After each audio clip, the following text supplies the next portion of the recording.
इस मॉड्यूल के अंदर हम स्पीसिएशन की डिफरेंट टाइप्स के बारे में पढ़ेंगे कि स्पीसिएशन की टाइप्स कैसी हैं, कितनी किस्म की टाइप्स हैं और उनमें डिफरेंसेस क्या हैं।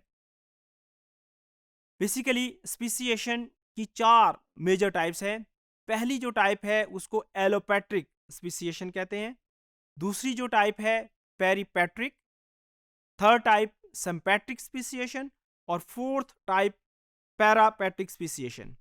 इस मॉड्यूल के अंदर हम पहली टाइप जो कि एलोपैट्रिक स्पीसिएशन है उसके बारे में देखेंगे। एलोपैट्रिक स्पीसिएशन क्या है? अगर एक पॉपुलेशन किसी बैरियर की वजह से सेपरेट हो जाती है दो पॉपुलेशंस के अंदर, तो क्योंकि यहाँ पे कोई फिजिकल बैरियर आ गया है, इस किस्म की स्पीसिएशन जो कि बैरियर की वजह से आए, इसको एलोपैट्रिक स्पीसिएशन कहते हैं। ये फिजिकल बैरियर, ये मोटरवे भी हो सकता है, ये कोई माउंटेन रेंज भी हो सकती है, ये कोई रिवर भी हो सकता है। तो ये जो परमानेंट बैरियर्स हैं, ये एक पॉपुलेशन को दो पॉपुलेशन के अंदर डिवाइड कर देते हैं।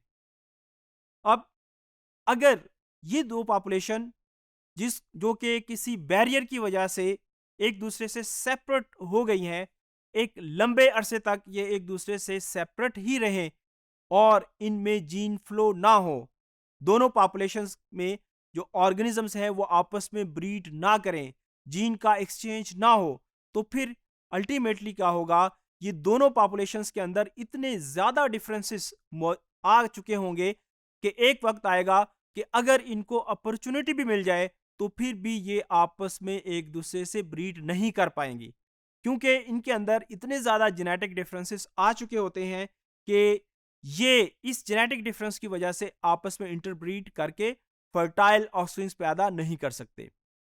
इस स्लाइड के अंदर अगर आप देखें तो यहाँ पे एक स्पीशीज ए, ये एक बैरियर की वजह से दो पॉपुलेशंस के अंदर डिवाइड हुई और इनके अंदर रिप्रोडक्टिव आइसोलेशन हो गई। रिप्रोडक्टिव आइसोलेशन से क्या मुराद है? रिप्रोडक्टिव आइसोलेशन से मुराद है कि बैरियर होने की वजह से दोनों पॉपुलेशंस के मेंबर आपस में इंटरब्रीड नहीं कर सकते। जब आपस में इंटरब्रीड नहीं करेंगे तो डेफिनेटली इनमें जीन फ्लो नहीं होगा, जीन का एक्सचेंज नहीं होगा और अल्टीमेटली ये ए पॉपुलेशन दो पॉपुलेशंस के अंदर कन्वर्ट हो गई। एक इसमें पॉपुलेशन ए है और एक पॉपुलेशन बी। एलोपैट्रिक स्पीसिएशन की बहुत सारी एग्जांपल्स हैं, जिसमें सबसे कॉमन एग्जांपल गैलापैगोस फिंचेस की है। ये ख्याल किया जाता है कि शुरू शुरू के अंदर गैलापैगोस के अंदर एक ही फिंच की स्पीशीज थी मेनलैंड के ऊपर।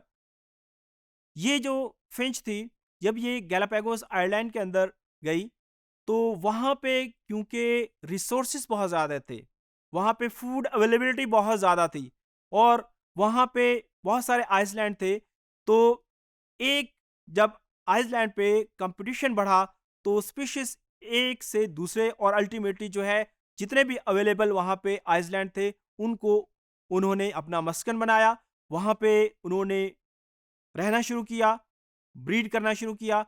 अब क्योंकि डिफरेंट आइसलैंड थे, वहाँ पे जो फूड की अवेलेबिलिटी थी वो भी डिफरेंट थी। तो क्योंकि तमाम स्पीशीज जो है वो डिफरेंट किस्म की फूड कंज्यूम करती थी, इस वजह से नतीजा क्या हुआ कि फिंच की जो बीक थी उसका स्ट्रक्चर चेंज होना शुरू हुआ और अल्टीमेटली फूड की कंजम्पशन के हिसाब से इन फिंचेस का जो बीक का स्ट्रक्चर था वो भी मॉडिफाई हो गया और अल्टीमेटली फिंचेस की 15 स्पीशीज इवॉल्व हुई। ये कहा जाता है कि गैलापैगोस आइलैंड के अंदर आज 15 स्पीशीज हैं।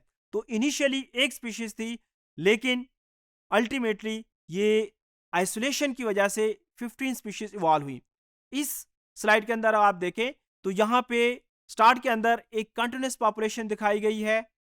ये पॉपुलेशन एक ब्लू लाइन के जरिए, जो कि एक बैरियर है, इस बैरियर ने इस पॉपुलेशन को दो हिस्सों के अंदर डिवाइड कर दिया। एक लंबे अरसे तक ये दोनों पॉपुलेशन एक दूसरे से दूर रही और इनके अंदर जीन फ्लो नहीं हुआ और अल्टीमेटली नतीजा क्या हुआ, लास्ट में अगर आप देखें तो एक जो पॉपुलेशन थी वो दो पॉपुलेशन के अंदर डिवाइड हुई और अल्टीमेटली ये पॉपुलेशन दो इंडिपेंडेंट स्पीशीज के अंदर कन्वर्ट हो गई। तो एलोपैथिक स्पीशिएशन के अंदर एक स्पीशीज किसी ज्योग्राफिकल बैरियर की वजह से दो स्पीशीज के अंदर स्प्लिट कर जाती है।